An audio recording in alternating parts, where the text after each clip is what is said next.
Si Melanie Ventura, nanay na matatag, laging may tapang kahit ang buhay ay mahirap.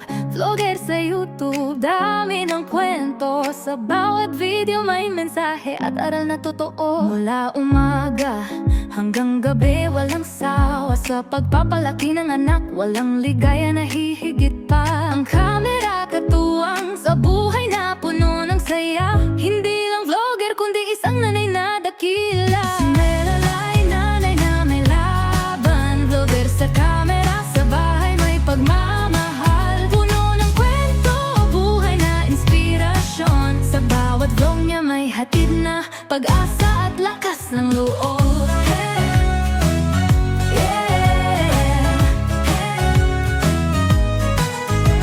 Basta nanay, may passion sa ginagawa. Vlog na puno ng tips, mga lessons sa buhay na masaya. Mga kwento ng buhay, seryoso at may tawa. Laging genuine, hindi fake, walang pagkukunwari, tama. Sa likod ng camera may sakripisyo, pero sa pamilya siya'y laging nandyan, walang sawa. Bilang isang ina, walang kalaban-laban, pero si Melanie siya'y patuloy na nagtatagumpay, laging handang magsalamat.